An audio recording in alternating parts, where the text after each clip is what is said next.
Servus Santi. Čau. Takže vyšiel ti album Casino. Povedz nám niečo, ako ten album vznikal, kto sa na ňom podielal. No tak vznikal v Nemecku, tam sa nahrával. Podielal som sa vlastne na ňom, čo sa týka rapov, textov, vlastne ja. Featuring je tam, čo sa týka rapového, ani jeden. Nechcel som do toho veľmi pliesť ľudí, keď je to vlastne prvý počín a tak ďalej.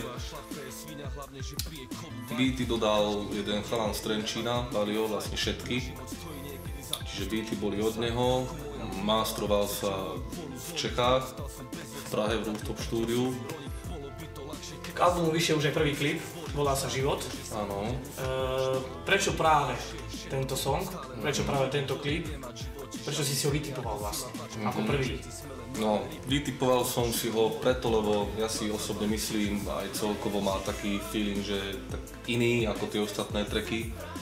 A vlastne celá tá politika, aspoň mňa, bola, že neprísť teraz ako prvé s nejakou vecou, s nejakou sci-fi vecou, s nejakými požičanými autami, s dvojkornovými nejakými ženami, ktoré sa tam budú točiť, alebo ja neviem, nejaké prehnané veci, alebo proste príliš sociálne, proste išlo to povedať čisto, toto som ja, boom, bác, takto. V klipe sú aj vokály, spievaš ich sám, alebo ti niekto pomáhal? No, vokály nespievam sám, vokály spieva ten Čavo, ktorého sa to nahrávalo v Nemecku, on tak dávnejšie spieval aj tak profesionálne, on sa tomu prestal venovať. A vlastne tá zaujímavosť toho je, že on je arabského pôvodu, ale žije vlastne v Nemecku a niekto ani nevie, že vlastne není Slovák. A vlastne napísal som mu text, on to zaspieval a toľko. Okay. Album Casino vychádza ako tvoj historicky prvý album. Vychádza pod vydavateľstvom Blato alebo Zlato. A radi by sme vedeli, čo plánuješ ďalej. Pôjde ešte jeden klip tomu albumu v priebehu týždňov, mesiacov. A určite tento rok buď spravím solo, alebo sa spraví nejaký sampler, alebo nejaký mixtape, uvidíme. A každopádne vlastne tento čas chceme využiť teraz na nájdenie nejakých nových talentov, nejakých ľudí, čo majú čo povedať, nejakí mladí. Niečo už mám vytipované, niektorých ľudí sú skôr takí neznámejší, ale myslím si, že dá sa na nich budovať a uvidíme, pomôžeme im, spravíme album, jedno z druhým, uvidíme, čo bude. Takže čas ukáže. Spomínali sme vydavateľstvo Blato alebo Zlato, vlastne pod ktorým ti vyšiel aj album. Chcel by som vedieť, či toto vydavateľstvo je určené aj pre nové talenty, mladých ľudí, ktorí majú nejaký záujem, či sa majú prihlásiť, napísať, ozvať sa. No jasné, veľmi dobrý postreh.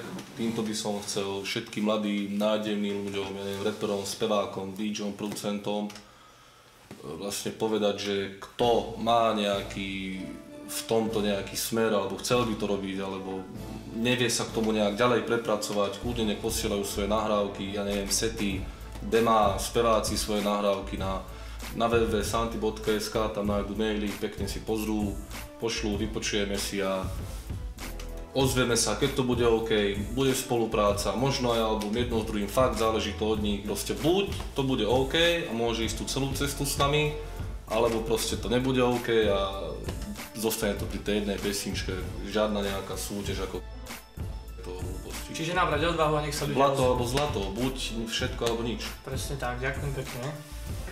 Sleduješ slovenský hip-hop, venuješ sa slovenskej scéne alebo aj zahraničnej scéne a aký máš názor na slovenský hip-hop? Aha, ja musím sa priznať, že teraz v tejto poslednej dobe ma to celkom začalo zaujímať, pretože prišli teraz nejakí noví ľudia, ktorí to už konečne preberajú a uvidíme, všetko sa vyvíja podľa mňa dobre, sú tu mladí ľudia, sme tu my, Blato, alebo Zlato som tu ja a určite sa budeme snažiť dostať na vrchol, žiadne medzi není Blato alebo Zlato bodka. Album Casino bol natáčaný ešte v lani, čiže v roku 2010. Zaujímalo by ma, či už máš niečo v pláne, máš už niečo prichystané nové? No tak on bol nahrávaný vlastne začiatkom 2010 v februári, čo už je dosť dlhá doba. Čiže už ja som dosť nasraný, aj dosť hladný a už naštartovaný.